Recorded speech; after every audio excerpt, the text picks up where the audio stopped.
each different bubble of reality is true. A galactic historian is a person that looks at all the lines of dramatic karma. Nudge, nudge. It's the Holy Grail. Improvised. Mysterious. It's counter psychic intelligence. Why is DNA farming of this star cluster so important? Because we do manifest our reality. We do create our reality.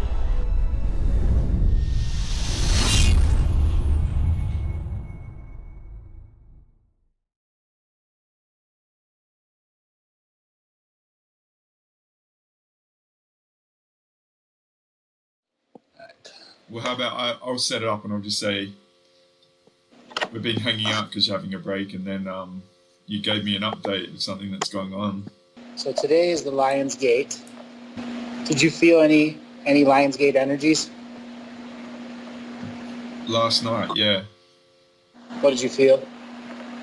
I used the term amped up, and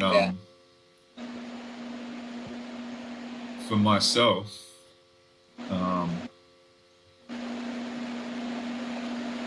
I've had a chat to Andrew in the last couple of weeks. I actually hired one of the PEMF Swiss Biotic pulse and electromagnetic frequency healing devices. So I've done 2 weeks of pretty serious healing and doing sessions for close friends and allies and stuff. And so I've done an exponential level of healing for myself in a short time, which to me, say that opportunity for the mat came up, I saw it as a potential for me, and that's the only variable I use. But say it's gotten me prepared for this on a subconscious level. My body was, at a new level that I've never experienced. So one of the things I've listened to with doing going through a lot of the readings to make classic callers to form shows is that you've talked to a few people over the years that just have been a common theme for me is about setting yourself up to absorb more light, like increase the density of light in your DNA skin suit. Yes, so you produce more light. Yeah. So with me, say I took on board that potential of increasing the density of light in my body, I was sort of seeing the mat as a chance to use a tool that I don't usually have to align that with me. So I feel like my body has changed quite a lot over the 9 months, but this is, I'd say even in March, it's August now. In March, I got triggered to start doing broth soups at night. So after I go to the gym and getting extreme nutrition density and things like that. And it felt like my body was going through a transformation over many months. And right now I feel like I'm in, personally, my strongest physically and mentally. Just a lot of doubt, if I had doubt and all that, has been removed. So right now I feel extremely strong. So I've actually trying to calibrate the increased energy. And I can handle a lot of energy, but I felt like I've been off the scale, and it's a new variable for me. And so right now I feel I'm in my zone, if that makes sense. That's like a condensing of 6 months sort of thing, plus recent sort of opportunities that I make the most of, and being proactive on my healing overall and stuff. So I feel all that initiative has gotten me ready for now, perhaps. Like I said, preparation depicts the execution every time. Preparation depicts the execution of what goes on for each person at each phase of their potentialities. Yeah. I don't aim for a target, say this date or anything like that. I just see all the individual components of healing as a potential. And am I not being like lazy or anything, but do I have an opportunity to do this? And is there any reason why I shouldn't? And so if it's money, it's like, if I've got a bit of cash, then I'll do it, Or if a healer is available, because, Andrew, you're so consistent, mate. You're available.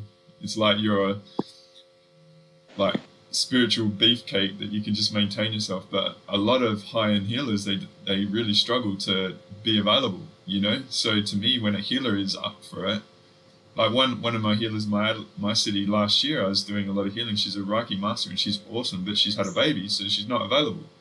So to me, when someone is available, it's an opportunity as well, because stability is an interesting thing with the very, talented healers as well. It's not easy. Right. The stability is hard for them because the challenges that they face with stability means they must be constantly looking at what is they're afraid and they're unknown. Absolutely. And not be paranoid, because if you develop paranoia, you've already lost the game. Yeah, it's tough. There's no such thing as healthy paranoia. There is such thing as dedicated vigilance. Yeah. I feel, so the shift in me, the doubt in my perception have really gone. Like, I'm owning my eldership and say, I take responsibility for all the investment I've made into Andrew's data that I've taken on board, because the patterns become very obvious. And to me, I'm not egotistic, but I've accepted that, maybe I'm in a small percent that really gets it. So I own that, and it's not overpowering other people, but I just get the gaps that people haven't explored and stuff. And it's not I feel any different, but it's just obvious. The obviousness is so it's there, Mm-hmm. So this consistency, you and I have talked about it before. I'm trying to give it some more definition because, again, you were my first producer at Rev Radio. So what is the experience of consistency you've seen? To me, it comes down to mastering yourself and doing all the thoroughness in me. So say you talk about colonics and I keep hearing about it. It took me many years to go and do it. And it's not an easy thing to approach first off, because it's quite invasive and stuff and that. But to me, a lot of people, they get to that point and they can't do it. Just as an example, and it's nothing wrong with that, but it's, say if you don't eliminate, say, colonics as a potential and you don't really clean out the lining of your colon, there's potential for being interfered with, like you've got a gap. And right. so to me, you've just got to really own the thoroughness and stuff like that. And if you leave gaps in those potentials, and so you might have a trauma that you've subconsciously blocked and it's in your colon and stuff, and you're a high-end healer. The thing is, you come around high-end people and you're not really used to it, and they trigger the shit in you and you don't know it because you're so unprepared for it. And I know this with Andrew, he makes it seem pretty easy, and you listen to my linguistics around him and stuff, and maybe I take over and maybe I say things like and stuff, but that's how good he is. He makes you reveal all your shit, all your imperfections and stuff, and I'm happy to reveal my imperfections, because it's just a teaching, like, you see what's wrong with me, that's cool, try and be better, like, just I'm actually putting it out there to give you a gap to see what's going on, and you make it actually seem very easy. That's what it is. It's effortless, but it's effortless because you've done so much, mate. Like, to be able to handle doing shows like consistently, 200 shows a year plus, for many years, and thousands of people seeking readings, and like you've had a time off now, like, because you've done a whole heap of sessions. But like, say if you're a advanced practitioner like yourself, the key is to be an anchor for people when they're ready in their own time. Mm-hmm. And that's without any personal judgment against yourself, is where you're at with a number of students, followers, buyers, whatever it is. You can't have any judgments about that. Yeah. It's like, say for me, right, I mentioned I hired this PMF device, and to go from being a client to being a practitioner is a massive jump. Right. You like to be observing of practitioners and be really critical of them. Well, maybe you need to step up and be a practitioner to know how hard it is to hold space with all the stuff going on around. Like, say, mothers and stuff, it's massive, it's really impressive, and I'm enormously supportive of practitioners, because I see, it's not a battle, but everyone goes through their own stuff, but the difference is a practitioner actually is able to manage their own stuff, but also be professional. And I mean, I've been an IT engineer and consultant, and I dealt with clients, and that was one of the first things I picked up about you, mate, your professionalism. It's, thank you. In the spiritual sense, not many people really get that, because when you deal with client services, like I came through Burger King and they drilled client service in you, which was really foundational thing for me. And then I went into IT, and the thing about me, the clients love me because I could relate to them. I'm their C3PO, like here. And but yeah, the professionalism of being able to deal with your stuff and not bring it in as baggage to a healing, you know, to be able to separate yourself, plus observe the full vista of the individual that you're dealing with without your personal issues. That's a real massive thing, and you just do it so well. You even like me, I know what's going on, and you're just ready for the individual, and you're totally maxed out, 100% focused on that individual whenever they come, and it's effortless, mate. I know a lot of people don't get that. It seems effortless. In the moment, it's effortless.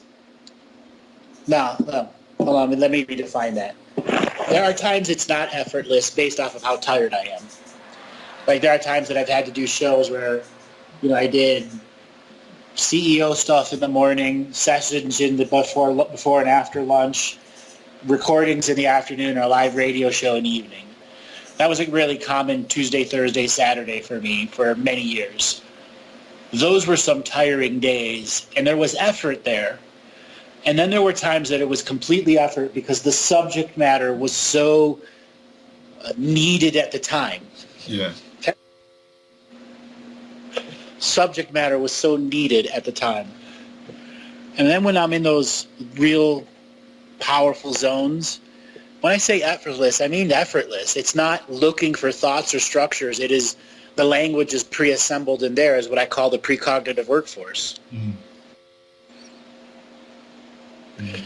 So many me's have been developing these moments of now, not influencing my free will to get to this point, because I can follow lines of potential and activate and actualize those potentials even before they're done. Mm. So the right choices are there, the patience, the commitment, the courage, it's all backed up within me from the work that I've done. Yeah. Yeah. I mean, my metaphor, what I was sort of saying is, so I see potential in a healer. Like, say, if it's like, say, for instance, I'm looking at CST, seriously, I haven't actually explored it with Andrew, and it's lining up to be a perfect time for me, and I found the healer. So to me right now, that's a potential. And I want to realize that potential in me, because what does it reveal on the other side of exploring it? I like that as a variable because I can control it. It's not an unknown. And I look forward to that other side of integrating that healing. And so to me, investing money in a healer is a absolutely, I don't know how to describe it. I've had so many confirmations on doing healing and just feeling normal. I just want to feel the most normal I can, you know. I don't want to have aches or pains or, you know, spots in my calves because I walk 10 or 15 Ks a day that are really aching. I like to be clear, and then my neutrality and all the, like, the spinning of plates sort of thing is I'm mastering myself, you know? That's right. Mastering yourself. Because then you're not playing catch up into the reality. You've got a foundation, and then you can sort of serve rather than react to your life, you know? Yep. So we're on the Lion's Gate, the 8th of August 2019, and you gave me a pop-up yesterday having a chat that something was up. Yes, the solar flares have begun. So for the next 2.5 months to 3 months, we're going to be having very significant, how do I put it? I don't want to say the common cliche, variances in the dream world.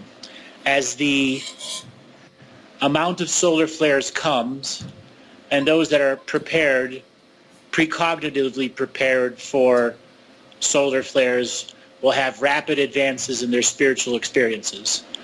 Those that are not precognitive prepared, but just regular prepared, they're going to discover that many, many people around them are going to be attracted to them as an energetic thing, thinking they have an energy they don't, other people don't have. So high energy people and choice-based consciousness people in the mid to high range, or the basic practitioner, are going to have lots of people attracted to them, and they're going to be dirtying your energy field over and over again. So you won't be able to reach deeper into the dream weave, as these many solar flares that are coming are going to be blending dream worlds that have had barriers and separations in them for tens of thousands of years. Think of it like a big giant energetic world that has boundaries and barriers and borders, and all of a sudden those original boundaries, barriers, and borders no longer apply. Other realms and other aspects of the astral world will be able to get into a dreaming frequency, which means a lot of the hell realms are going to have major issues about keeping souls trapped in there, because lots of visitors are going to be coming to their spaces, and they're going to be re-engineering the realm.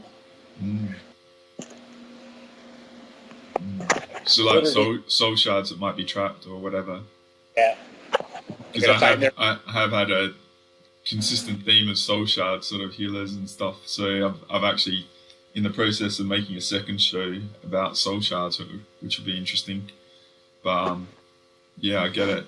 So it'll be moths to the flame of the unresolved.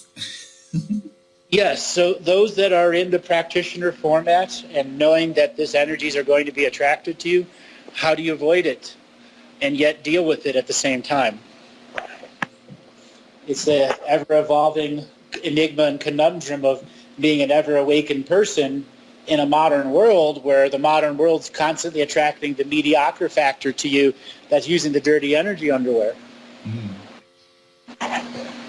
Yeah, this is, I guess, perhaps in your language, not be a martyr for the clients or the individuals. This is where you actually step back and allow them to have their experience and not get entangled. And like as a healer and stuff, you don't need to resolve everything with an individual in that one session or whatever. That one interaction. It's not. What I'm referring to is the amount of sessions are going to go through the roof that clients, that practitioners are having, and many of them are going to be there. How to put it, to bog the practitioner down. Yeah, trolls, okay? Like client trolls. Yeah, but they're not necessarily in the. Yeah, but it's a good way to put it. They're just energetic trolls in the dream world. So, where you maybe used to be able to handle 10 clients a month, you might only be able to handle 2. Yeah. Okay. So the challenge per client might be escalated quite a bit, and you're not aware of it because it's in the unseen world as well. Correct. It's because the dream worlds are being charged with solar particles at the highest layers now. And it used to be that those particles were rapidly diffused via weather control technology and a variety of other technologies that were in the upper atmosphere. Many of those fundamental rules that created them no longer function here. Certain aspects of the technology's physics have been fundamentally altered. Is this related to, like, say, the update we did last year about the solar system and the crossing the galactic central plane? Yes. You're in such a higher density space, the physics are different now. Yeah. Temporal mechanics are different too. So their time travel-based prediction models no longer have the same validity in this quadrant of space. Interesting. Right. Now, the dreaming space is a physical space too. Have you ever had a dream that you woke up from and swear to God it felt real, every aspect to it? Yeah. My dreaming isn't quite as tense as a lot of people, but I'm actually hearing that that's the case at the moment with a lot of people. They're not confused, but it's so intense a dreaming experience that they question reality, and they're trying to reflect on their dream because it's so vivid in their recall and stuff. And there'll be those that begin to have they wake up from a dream that they woke up from a dream that both were real. Okay? So it's going to be two layers of feeling it real, like an inception concept. Yeah. Okay? Now let me explain why. The eighth color of time, or this new density of frequency that's in this galactic space that we've entered through from crossing of the galactic central plane, that energy, how do I put it?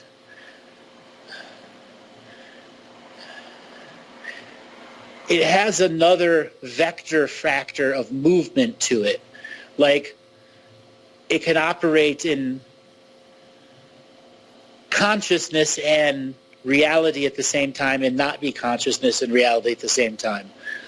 It's hard to describe. It has an experiential value to it that has a color, that has music and sound, that has dimensions within it. Right. So then it's up to the individual to be a match of whatever infinite is offered. You're already a match of it before it. If you're experiencing the eighth color of time, you were already a match before it. Yeah.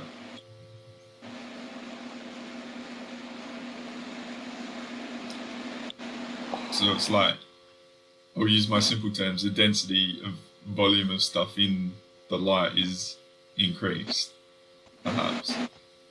Yes, which changes the algorithms of interaction. It's the best way I can describe it. Yeah, I'm trying to process this in real time. Right. I'm That's visualizing it. But say people have codes in their DNA, would they be getting... that are there to accept the eighth color of time once you cross the galactic central plane. Because your DNA does have spatial awareness to it in the galaxy and the universe. So what I was going to say also, there was also a big but, because we're co-creators as well. So despite there's being increased opportunity, there's also increased opportunity for creation as well. Yes. All forms of creation. Good and bad, potentially. And unheard of so far, yes. Yeah. So the amp up of people is their truth, and we all contribute to the reality. So then there's the individual experience and the seen and unseen collective contribution of that as well. So, yeah, I mean, one thing you've said for many years is like, until we see marching on the streets, nothing's going to happen, and there has been an increase of that, whether it's organic or it's been interfered with on a war level, because there is war going on, which it's not weapons and blowing up people, but there is a war going on right now, so it's quite interesting. Many wars going on right now. There's many wars going on right now. See, you were just saying before that you believe there are more marching than there was in 2006, 7, 8, 9, 10, and 11. And I beg to differ. I think it's about equal. Okay. Because Obama was 08 to 12, or 12 to 16, whatever it was. 8 to 16. He was 8 years. Yeah, he was in 8 years, and there was more marching in the beginning than there was now. Yes, France was big marches, but it didn't last that long. Okay. And Hong Kong as well. But Hong Kong marches every year. True. Like a tradition. Yeah. Okay? And you can go back and look, and they're marching every year, and sometimes the numbers are big and sometimes the numbers are small. Yeah, I have done recordings with you where they were. I think 2016 there was big marching. Big marches. So, you see, you have to understand the history of the late 60s and 70s when it came down to marching culture. It was, there are 50 states, and each state has a capital, but imagine if the capital and the three main cities in every state, there were 500,000 people marching every day, 7 days a week for years in a row. Okay? Yeah. It wasn't all the same people in the crowd, but it was that much big turnover. And that was before the internet, and that was dial-up phone and newspaper. Yeah. Okay? Yeah. Has communication networks like cell phone taken out the interpersonal communication that allows massing to the people to come together? Absolutely it has. Has it opened up new ways? Sure, but people still have to do with the fear of going to an event. Okay? Yes. Yeah. So yeah, it was a bit staged. It felt like a bit. I mean, it's not really staged, but there was deliberate seeding of fears in it in the Hong Kong region. I get what you mean. Right, but there's also natural people that are going out to find their voice in marching, and that's what marching is about in this particular era, finding a voice and making sure that voice is heard. But once the voice has to have leadership, it falls apart. Okay? It falls apart. Yeah. That's what happened to, Occupy Wall Street. As soon as they say, what do you want? And leaders had to come forward, it fell apart. So for marching to get out there and there has to literally be management, high-level management of it. And how's high-level management going to be created without the different intelligence agencies going, hey, what's going on over here? Okay, so I got a different language for it.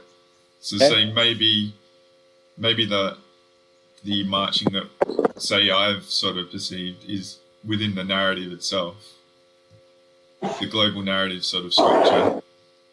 It's not something external to that. It's still being run by, or not run by, but certain aspects of its awareness are still defined by the global narrative sort of structures, say social media and stuff like that. And it's maybe that's sort of enough to sort of say it's in our awareness for a reason. That's right. So getting back to this increased solar activity that has a potential for us. Are there aspects that are being affected that we're not aware of that are contributing to our reality at the moment? Say that again. Are there aspects of our realm, Earth and stuff, that are being affected by the increased energies that we're not really aware of? Say Hollow Earth and stuff like that, and the resolution of karma, those sort of things. Well, for every time I say that humanity is being affected by the dream world of the new solar particles and galactic particles coming in, the Hollow Earth is affected at fourfold greater. And some scenarios 20-fold greater, depending on how old they are. Because these particles, these eighth color particles, have charged time particles to them that can rapidly destabilize a algorithm that's moving through numerical time counted by collectives and uncollectives. So say I sort of see the eighth color potential as a line that we, if we're a chart that we can reach, and it's a potential that's above us. If I use that sort of language, we're an X and Y axis, and there's a line that's above us that we can reach if we individually, say, resolve ourselves, heal, and get on top of our bodies and beliefs and all those sort of things. So there's a potential to be in a match for, say, the eighth color in each of us, but it's up to us each individually, no matter what scale, whether it's Hollow Earth and all that, to actually work on ourselves to be there. Interact with it. Yeah. And then to maintain stamina with it. Endurance and stamina through your daily practice of connecting to it as a new charged particle of time.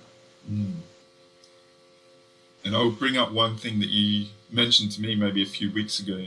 You felt You're talking about there's a pulse going back through time of waves and stuff. Is this sort of related to that, or this is something else? So certain people were being affected by a ripple backwards in time of an event or potential or something. So that's referring to what's going on with the standing waves in time, or the paradoxes suddenly having resolution to themselves, which are closing down other realms that created, I don't know how to describe it, other paradoxes that stop people from uncreating and creating. They're like large dead man switch realms were shut down. Mm. They were taking energy and resources and effort that have been returned, so to speak, so we're getting a boost, maybe. You know, those realms were cut down, which then changes the way beings of consciousness who are weaving their way through time, it begins to unweave certain dense beings who are traveling linearly as an infinite being. I'm thinking of trying to just like visualize this in images, and it's going to be a bit tough. Well, think of a thickly woven carpet, yeah, and an energy being that's following linear time that has one long line, but it's woven through the carpet. Mm. There are certain aspects of the carpet that it moves around. Well, the fabric of the carpet is changed, or the line that is the original being, linear being of one, is broken up. Mm. Mm. So it's no longer a linear being of time. So basically this is separate. That ripple back in time thing is separate to what's going on now. That's basically what you're saying. That's cool.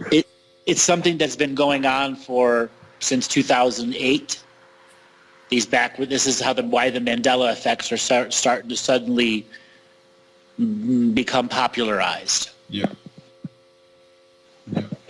I mean, you'll continue to get more and more of these spikes of consciousness, opportunities for people to grow and advance internally. So maybe switching to a different sort of aspect of this conversation. So if you're someone that's been into this stuff for a while and you're developing and there is in the community a perception of other people that don't do their work and stuff like that, and because we are like unity consciousness is one thing, and a lot of people are like asleep and in the disunity aspect of that. Would this sort of Lionsgate sort of solar activity have an effect on that sort of aspect of society? It will have an effect on every aspect of society, seen and unseen. Yeah, yeah. Anything that dreams, it will have an effect on it. Mm. Now, if those beings remember their dreams, that's different. There are many people who don't remember their dreams at all because they're disconnected from the dream world. Yes. Will solar flares give opportunities to remember more dreams? Yes. But you still have to do some due diligence to clear yourself before you go to sleep. Mm. Yeah, the majority of people, even in the audience, they don't really comprehend why it's so important. Yeah, yeah. They know they should be doing it, but doing it more than 8 or 10 times in a row become a challenge for them. Yeah, integrating the revocations in a consistent manner in their lives and stuff. It's not a once or two or 3 or 5 time thing. It's the reality shifting all the time. You've got to be a match to it. So they're a tool to actually recalibrate to the shifts in frequency, and it's constant. like that's where I'd say for me, I know I get everything shifts all the time, and to be a match to it, you've got to be disciplined, and it's not a matter of just having 1 or 2 healings here and there and thinking you're healed. It's like the shifts happen, and it's like the game is reset, and you might have 5 healings you need to do in that range of that new frequency. Uh-huh. So or a whole bunch more that you never knew were there. But the job is to not tackle them all at once, to take them on one by one, day by day, and not overwhelm yourself, because this is a new density of time. You don't need to do everything right now in the now. And you Because don't the need, power now is expanded many-fold with these new particles of time. another thing I know with people is that they want to know everything in the moment as well. And it's like, no, there's a purpose in unfolding of information. You need to do that healing in that level, and then the clarity will come. And you don't need to know everything now. You just need to do the things that fit in the moment, and then your understanding of what you need to do will reveal itself based on that pre-required component. It's funny, it's like people want to know everything in the moment, but there's an unfolding, and the purpose of the unfolding is develop the understanding that, I needed to do that healing because then I did it. This reveals itself. And then I'm a match for a soul family member that comes into my life. You know, I've been lonely and I haven't had a partner or whatever, and I had to do 5 healings that cleared me, so I was a match for their frequency. It's not they're going to be a match for me. They're probably waiting for me to do that 20 healings, and then they reveal themselves after that. But you have to be a frequency match. Right. And that's how our future friends and family and ancestors and people in future generations get to come into our lives by making choices and now that give them newer and higher potentials. Yeah, that's where maybe I'm wrong in saying that, but to me, I know if I see a variable that I can resolve, then I like to explore it, and that's where I was going back to start, because then... You're absolutely right. And what I'm just adding another layer is when we choose to resolve it, we add new potentials to the future generations that never had that potential before. Absolutely. Because one of the big things is, and I don't know how well this is understood, but I've known this for many years, is despite on the soul level, we might not have much that we need to do. We are the custodians of the 2 DNA lineages that we're in the DNA, and therefore we're responsible for all the healing that's unresolved in the DNA. It is a responsibility of being here. Your grandmother's grandmother might have been raped or whatever, and they never resolved that, and that might be still in you. And if you don't, then that can be a variable that can pop up, and people think, I've got all this healing to do, and I keep doing it, but that's the responsibility of being in the skin suit. Right. And it sucks. It sucks, but it's good to do. You're knowing when you don't have to take on your great-grandmother's rape. Absolutely. There are other situations where there is a karmic resolution factor to it, and you're doing it out of choice. Not out of tradition, not out of obligation either. And I'll say what happens to me, all right? Huh? Because I might feel like there's a variable I need to heal in me, and then I want to exchange money with a healer. But what actually happens is I actually clear the healer and I pay them. But that's the trade. And then I know that they clear so that they'll be able to service hundreds of, maybe thousands of people as well. And I'm a healer in that realm. And then, it's the exchange is needed, and that might suck. But then what happens is maybe I might get 5 clients, after that. So I trust the earth as well, mate. That's a variable that maybe you want to get into as well.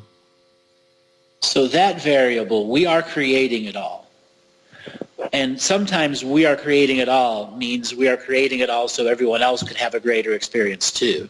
That's our contribution and service to the unseen world, in which our dreaming body, which is when we're not our I am now 3D matrix person, is off doing missions and things that are needed in the unseen world to make manifestations in the seen world.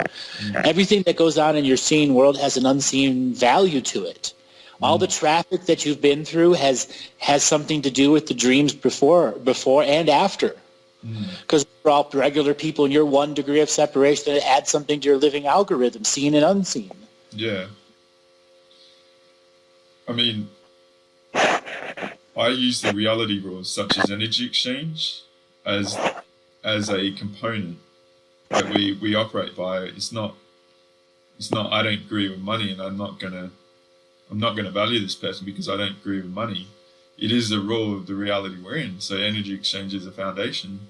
So Right. you employ it. I live by it. And say I use that example where I paid money to heal people, but it's the way the rules work, you know, and I'm going into their space, so I respect their space.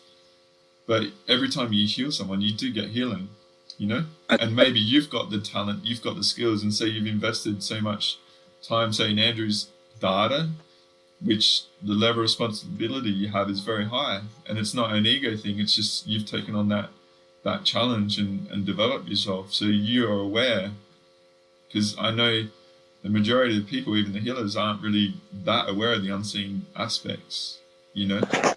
Correct. They hold the space for it, but they're not totally perceptive of it. So you actually might be the more perceptive one, but haven't owned your shit. Yeah, you know what I mean? Like the first part of this chat, I just said I removed so much doubt. I'm so solid in what I perceive, and it's not an egotistic, competitive sort of thing. It's I get it, and I want to help explain to you this variable that you don't get, and that's been messing with you. And it's like, if you actually have the courage to open up your perceptions and possibilities that this variable is out there that you're not even aware of, that's where you're vulnerable. So that's the way I sort of operate. Educational with people and stuff. So yeah. Well, it all works in this moment. The moment of now is greatly expanded. Yeah. That I'm coming back to as part of this conversation is, what does the 8/8/2019 Lionsgate mean? For those that can operate multiple physics of reality, seen and unseen,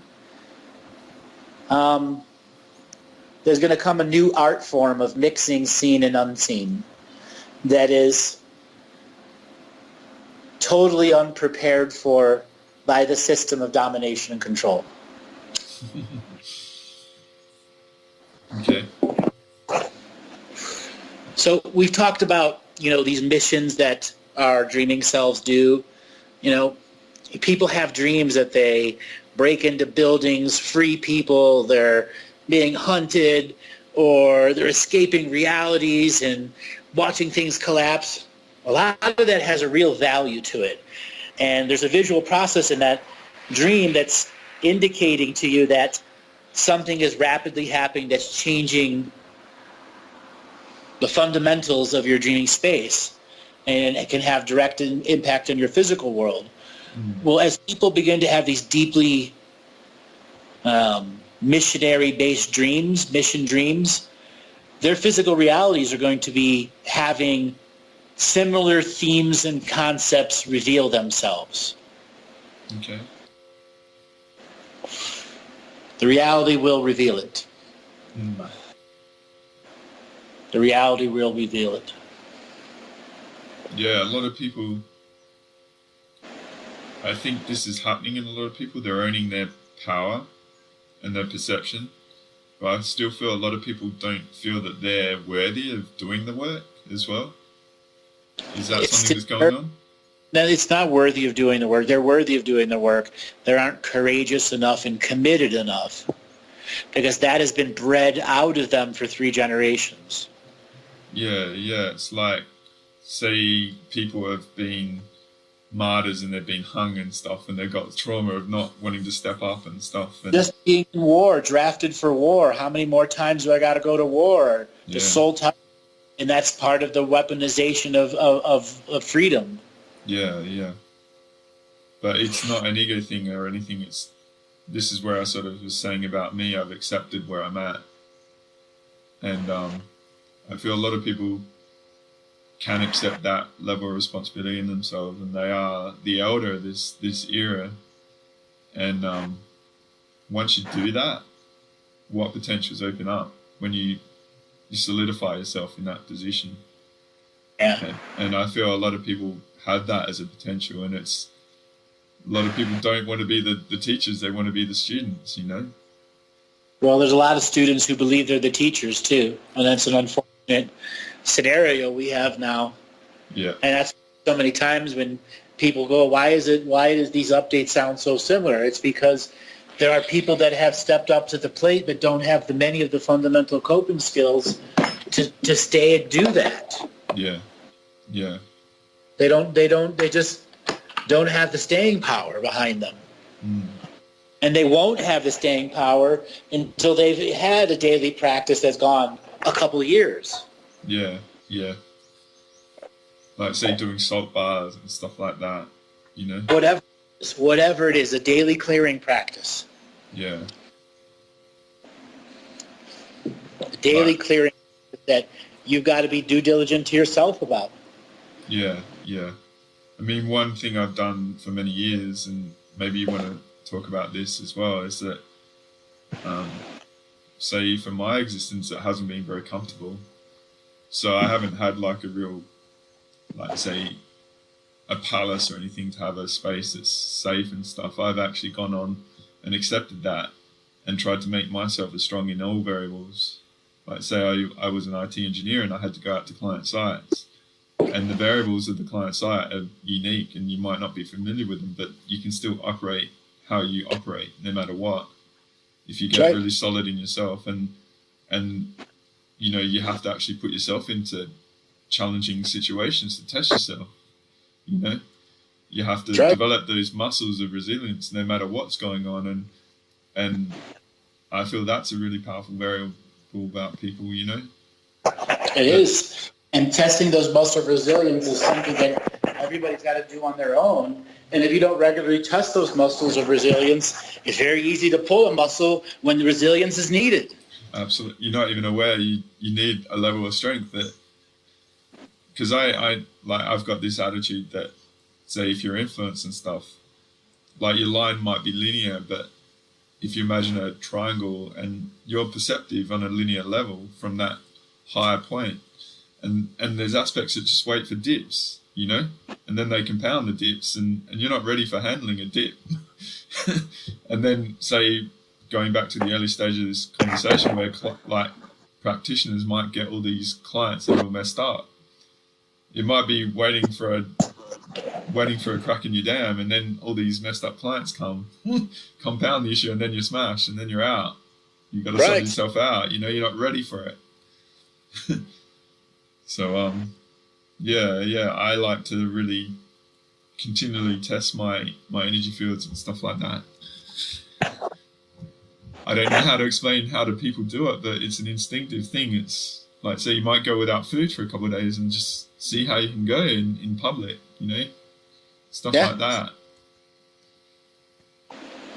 Or get out there and challenge yourself to go into a busy mall with lots of people in it and drown out the energy and be silent in that moment.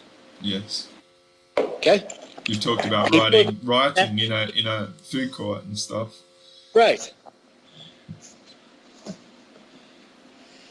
These are these challenges that you can do a couple of times a week just to test yourself. You know, so if you've had a good... Put yourself on the path of testing as a journey of funness. Yeah. That requires your enthusiasm behind it. Because if you're not enthusiastic about it, you're really not going to learn much from it. The other thing also, it might be a potential that you do, and then you're a match for a soul family member and stuff, and you wouldn't have been there unless you challenged yourself. That's right. And I've found that many times. Like, you think it's randomness, but it's not. There might have been an effort to drain you so you didn't feel up to it, to prevent a meeting and stuff. You know? That's right. So those sort of things. All right, I think I'm done. I'm done for sure. No worries, mate. Good to catch up. Yeah, good to catch up, dude. It was a lot of fun tonight. Thank you so much. That's all right. We'll be in touch, all right? All right, take it easy.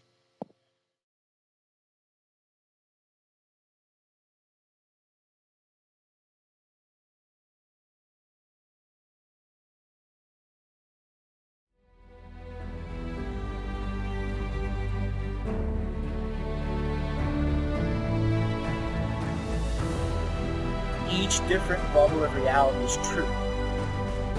A galactic historian is a person that looks at all the lines of dramatic karma. Nudge, nudge, it's the Holy Grail. Improvise. Mysterious. It's counter psychic intelligence. Why is DNA farming of this star cluster so important? Because we do manifest our reality. We do create our reality.